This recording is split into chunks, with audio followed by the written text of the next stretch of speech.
नमस्कार, बहुत स्वागत है आपका दैनिक डिजिटल लाइव में। मैं आपके साथ अभिषेक। अभी हमारी मौजूदगी राजधानी दिल्ली के जंतर मंतर पर। अगर आप पीछे तस्वीरों में देखेंगे तो यहाँ पर कई लोग आए हुए हैं और यहाँ पर जो है एक नेशनल क्रिश्चियन कन्वेंशन जो है यहाँ पर जंतर मंतर के पास लगाते हुए दिखाई दे रहा है कि दलित क्रिश्चियन जो है उनको राइट्स के लिए आए हैं। हमारे साथ कुछ लोग हैं, उनसे बातचीत करेंगे कि जंतर मंतर पर क्यों आए हैं। क्या नाम है मैम?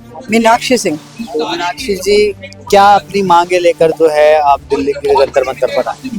हमारी कई मांगे हैं। दलितों के साथ जो ये लोग इनजस्टिस करने का प्लान कर रहे हैं, उनके राइट्स को छीनना मांग रहे हैं। हमारे पास एंटी कन्वर्जन लॉ जो लगाया गया है उसके खिलाफ, और जो हमारे पर एक इन्होंने सबसे बड़ा लांछन लगा रखा है धर्म परिवर्तन का, उन सब चीजों को रखने के लिए आए।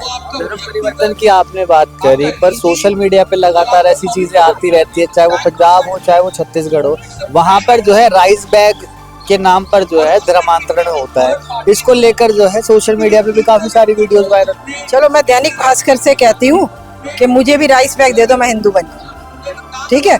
अरे, जो एक चावल के बैग पे बिक सकता है तो तुम्हारा हिंदू क्या कर रहा है? क्या कर रहा है हिंदू? जो अपने भगवान के सगे नहीं है वो हमारे क्या सगे होंगे? तो ये सब धारणाएं, हिंदुत्व का जो नारा लगाते हैं ना, ये उन्होंने फैलाई भी है, उनका जहर है। एक बार बताओ, 600 से ऊपर साल मुगल राज करके गए हिंदुस्तान में, फिर 200 से ऊपर साल वो क्या कहते हैं ब्रिटिशर्स ने राज किया, और 70 से 72 साल किया कांग्रेसियों ने राज।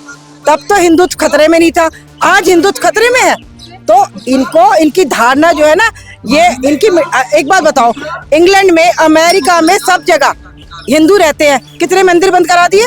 England Christians, America Christians, Canada Christians, जितनी भी कंट्रीज आप देखो वहां पर सब क्रिश्चियंस रहते हैं, और हिंदू मात्र 2.5, 1.5, 0.5 ऐसे हिंदू रहते हैं। कितने हिंदुओं को निकाल दिया वहां से, कितने हिंदुओं को भगा दिया। तो ये जो हिंदुत्व का नारा लगा रहे दंगाई लोग, ये आंदोलनकारी लोग हैं, ये देश की शांति को भंग कर रहे हैं। इनका एक नारा है कि किसी तरीके से देश में शांति फैलाई जाए। खुद आंदोलन करते हैं, और हम यदि बात बोलते हैं तो हमें आंदोलनकारी बताया जाता है। तो इसलिए ये सब बेकार की बात है, बेकार की धारणा है। मेरे को कोई 1 करोड़ रुपया क्या, मेरे को 1 लाख रुपया भी देगा ना, तब भी मैं अपना धर्म नहीं छोड़ू। क्यों? मैं प्रभु यीशु मसीह की अनुयायी हूँ और रहूंगी जब तक जिंदा हूँ, और मेरी पुश्तें भी रहेंगी। तो ये सब बेकार की धारणाएं हैं। ये रोको उन लोगों को जो जा के, एक बार बताओ, मंदिर के बाहर प्लेट लगवा दो कि ये यहाँ पर सिर्फ हिंदू आ सकते हैं, और गुरुद्वारे के बाहर भी प्लेट लगा दो कि यहाँ सिर्फ सरदार आएंगे, और मस्जिद के बाहर लगा दो। हमें कहते हैं कि आप आने क्यों देते हो? अरे भैया, चर्च है, हर धर्म का आदमी आ सकता है, हर किसी को। और एक और धारणा इनकी मैं खत्म करना चाहती हूँ आपके चैनल के माध्यम से, कि किसी को फॉलो करना धर्म परिवर्तन नहीं होता। वो प्रभु यीशु मसीह को फॉलो करते हैं, उन्होंने अपने नाम तो नहीं बदले, उन्होंने अपनी कोई भी चीज बदली हो तो मुझे बताओ, एक भी प्रूफ ला दो। तो यदि वो प्रभु यीशु मसीह के अनुयायी हैं तो इनको क्यों मिर्चें लग रही हैं? इनको क्या प्रॉब्लम है? तो सबसे पहले इन दंगाइयों को इस देश से निकालना चाहिए, उसके बाद हमारे देश में पूरी शांति रहेगी। और उनकी शाखाएं हैं विश्व हिंदू परिषद, बजरंग दल, हिंदू वाहिनी, और इनको जो नेतृत्व करने वाले मेन लोग हैं वो है RSS। वहीं पर अगर आप बात कर रहे हैं क्रिश्चियन की, आपको क्या कुछ जो है समस्या होती हुई दिखती है? हमें तो सारी समस्याएं हैं। आप ये देखिए ना, हमारे चर्चों में बेधड़क होकर घुस जाते हैं, और घुस के वहाँ मारपीट करते हैं, हमारी बाइबलों को फाड़ते हैं, हमारे धार्मिक ग्रंथों को फाड़ते हैं, जलाते हैं, और पादरियों को जेल में डलवा देते हैं। और पुलिस प्रशासन, मैं कहती हूँ शर्म आनी चाहिए हिंदुस्तान के पुलिस प्रशासन को। इतने बड़े बड़े IAS IPS हमारे स्कूलों से निकले हैं पढ़ के, और वो भी उन लोगों की बातों को मानते हैं। मैं एक जेल में गई, डास्ता जेल में, वहां पर जेलर कह रहा है कि मैडम जी ये तो धर्म परिवर्तन करा रहे थे इसलिए बंद है। तो मैंने जेलर को डांटा, मैंने कहा तुम इतने पढ़े लिखे आदमी हो के तुम भी ये कह रहे हो कि धर्म परिवर्तन? क्या होता है धर्म परिवर्तन? यहाँ इतने सारे ईसाई खड़े हैं, आ जाओ देखो बना के हिंदू हमें, हम भी देखिए किसमें हिम्मत है हिंदू बनाने की। हम तो नहीं बनेंगे, तो तुम अपने हिंदुओं को समझाओ ना। आप कितनी पीढ़ी से जो है क्रिश्चियनिज्म? मेरी 11वीं पीढ़ी है, मेरी पोती भैया, मेरी पोती जो है वो मेरी 11वीं पीढ़ी है। आप क्या कहेंगे? देखिए, मैं ये कहूँगी कि भारत ना बहुत महान देश है। भारत संकीर्ण विचारों वाला नहीं है। भारत पूरी दुनिया का एक ऐसा भूमि है जहाँ पर प्रत्येक समुदाय के लोग बड़ी शांति प्रिय तरीके से आदर पूर्ण करते हुए। और एक चीज मैं बोलना चाहूंगी कि हमारी बाइबल AK-47 नहीं है। जिस प्रकार से दूसरे धर्म ग्रंथ आदरणीय है, वैसे ही परमेश्वर का वचन बाइबल का मतलब कुछ नहीं है, केवल किताबों का संग्रह है। वहां पर परमेश्वर के बारे में, प्रभु यीशु मसीह के बारे में जो जानकारी मिलती है, जैसे मेरे रामायण में मिलती है, गीता में मिलती है, क्या हम उसको एक शस्त्र बोलते हैं? क्या हम उससे नफरत करते हैं? नहीं। हर एक धर्म ग्रंथ बहुत आदरणीय है। मैं रिक्वेस्ट करूंगी कि जो ये लोग जलाते हैं, जो ये लोग कुछ भी करते हैं, क्या वो करने से मन की आस्था कभी खत्म हो सकती है? जिसका प्रभु यीशु मसीह कोई धर्म स्थापित करने नहीं आया। हम लोग एक धर्म नहीं है। हम कारा केवल जीवन में परमेश्वर प्रभु यीशु मसीह के एक जीवित संबंध है। प्रभु हमें पापों से क्षमा देता है, हमारे जीवन को बदलता है। आप कितनी कहानियों को देखिए, बीमार थे चंगे हो गए, शराबी थे सुधर गए। सो ये परमेश्वर कर सकता है, हम मनुष्य नहीं कर सकते। सो जो परमेश्वर हृदय में आता है, जैसे फॉर एग्जांपल मेरे जीवन में मैं एक किसी भी रीति से मसीहत को ना मैं पसंद करती थी, ना मैं मसीहत की फैन थी। पर जब मैं छोटी थी 1991 में, आज मैं 50 साल से ऊपर की उम्र की हूँ, मैंने एक बार क्वेश्चन पूछा अपने कमरे में, हे परमेश्वर जो इस संसार को बनाया आप कौन है? और मैंने उस बंद कमरे में आवाज सुनी और परमेश्वर ने मुझसे कहा कि तू अपने लिए और सबके लिए प्रार्थना कर, क्योंकि परमेश्वर नहीं चाहता कि कोई मनुष्य नाश हो। वो चाहता है हर एक मनुष्य को मन फिराव का अवसर मिले।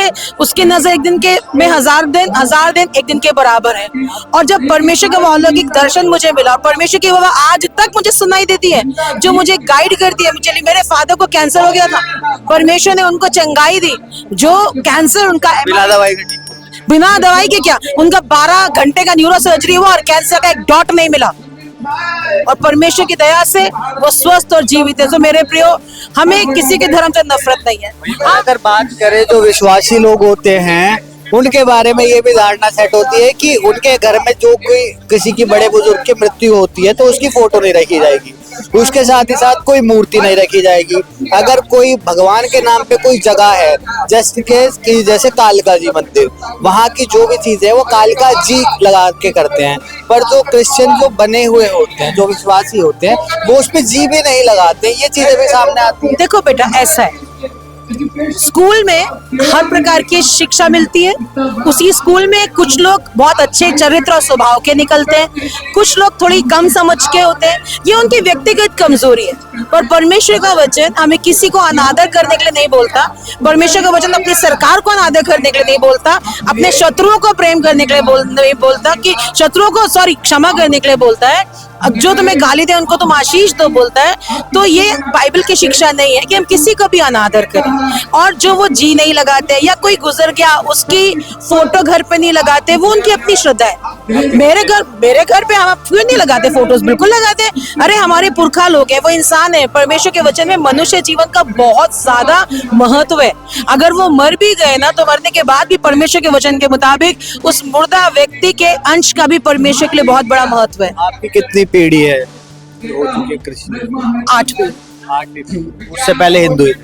उससे पहले तो नहीं पता बेटा, क्योंकि हम लोग तो थे ही नहीं उस समय में कि क्या थे क्या नहीं थे। ईश्वर ने जैसे जिस जमाने में, जिस सदी में प्रकाश दिया, लोगों के पास प्रकाश आया और धर्म स्थापित हुए, और लोगों के मन में कहीं ना कहीं उनको जो प्रकाशन मिला वो उसको फॉलो करने लगे। वैसे ही मसीह समाज भी डेफिनेटली, जन्म से तो कोई भी ईसाई नहीं है इस पूरी दुनिया में।